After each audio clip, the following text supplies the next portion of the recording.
Salut l'équipe! Salut les amis, on se retrouve aujourd'hui pour le débrief du match Napoli face à Lecce. Napoli face à Lecce les amis. Naples à l'extérieur. Ok. Pour la 9e journée du championnat.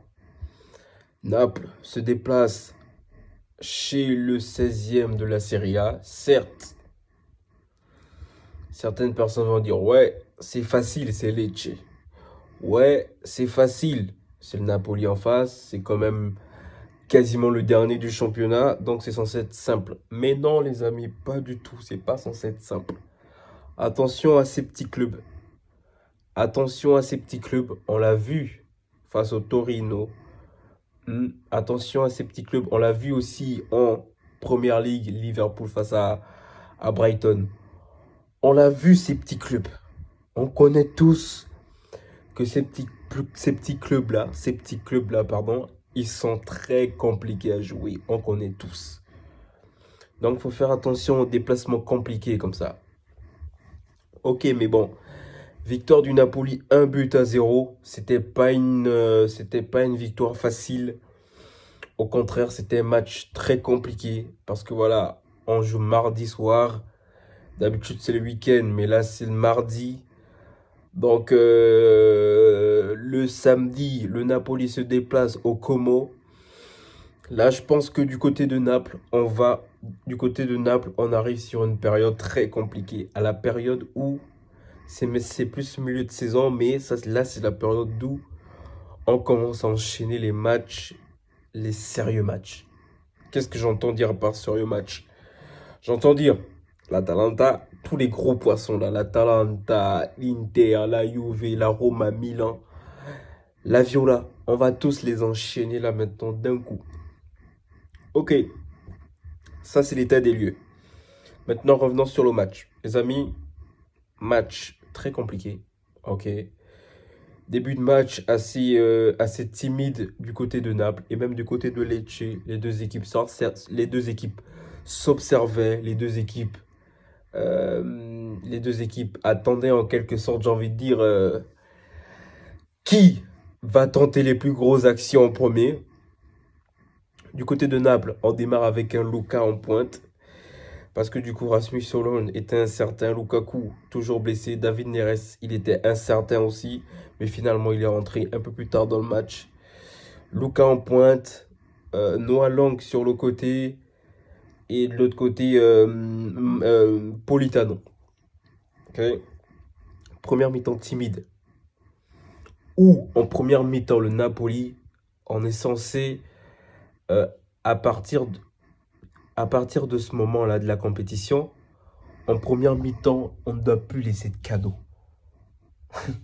En première mi-temps, on ne doit plus laisser de cadeaux à l'adversaire parce que tous les matchs,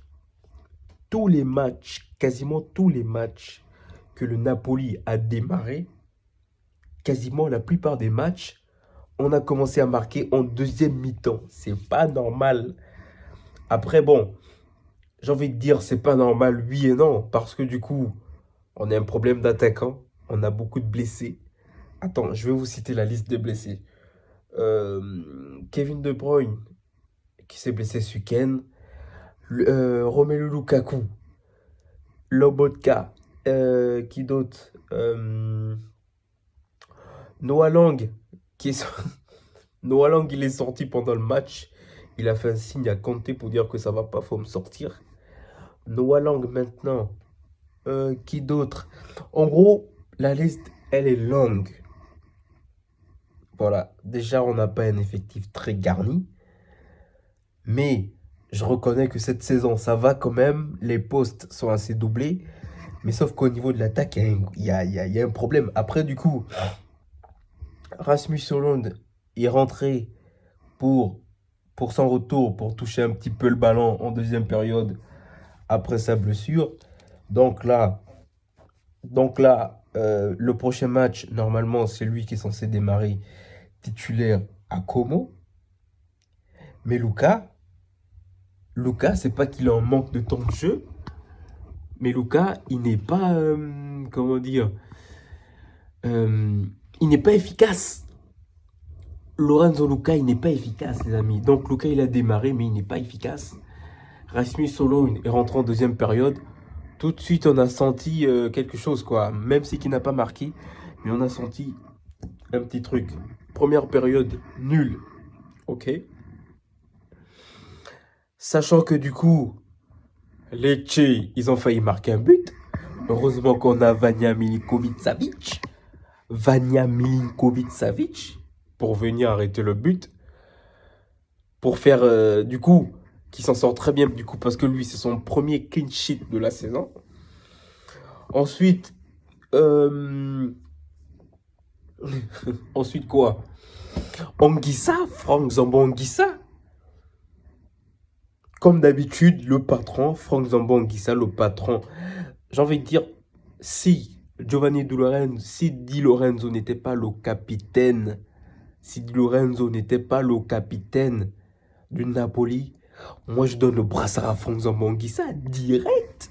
Leader, il combat sur le terrain, il est présent de A à Z. J'ai même envie de dire aucune blessure. Il est présent dans le combat, dans le jeu. Il est fort avec la balle. Et en plus, c'est un buteur. Mais que demander au peuple? Franck Zambo Anguissa, il mérite le brassard de capitaine. Mais bon, il y a Di Lorenzo qui est là, intouchable. Mais pour moi, Franck Zambo Anguissa, c'est le patron.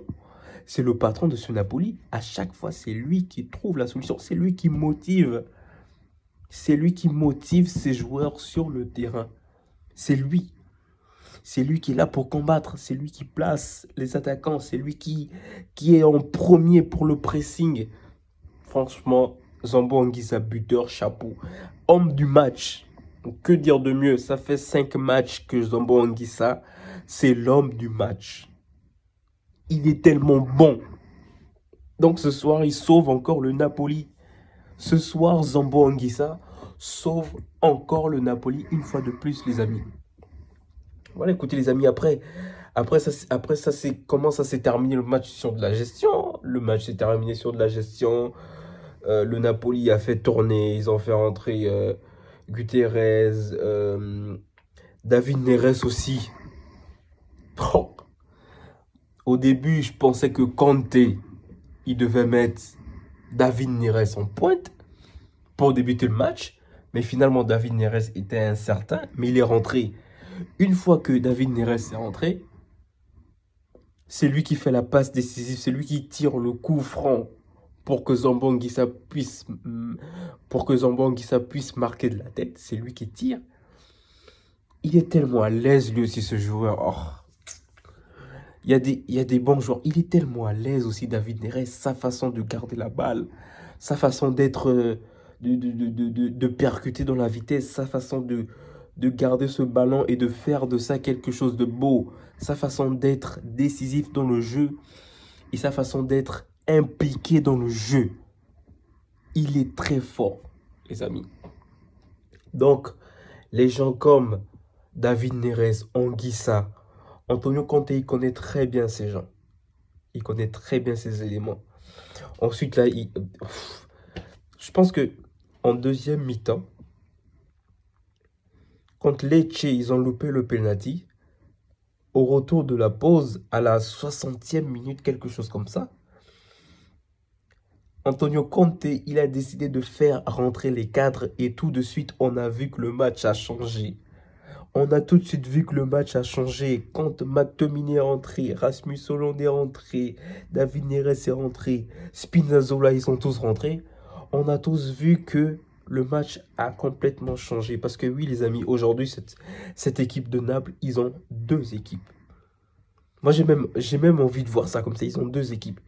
Une équipe taillée pour les grands soirs de la Serie A et une équipe taillée pour la Ligue des Champions. C'est comme ça que je vois l'effectif du Napoli aujourd'hui.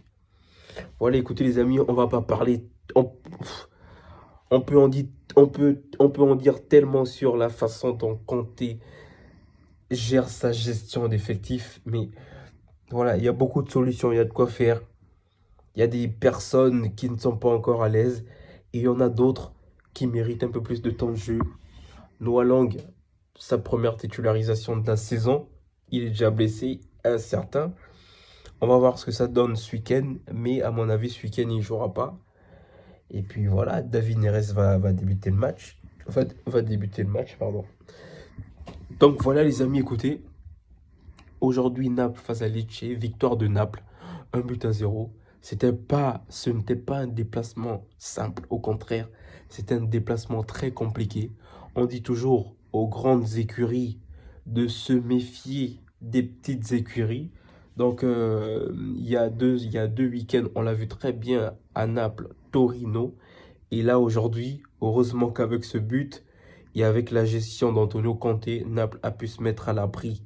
Naples a pu se mettre à l'abri, pardon, pas au quota du nombre de buts, mais plutôt dans la gestion et dans l'efficacité au niveau de la défense.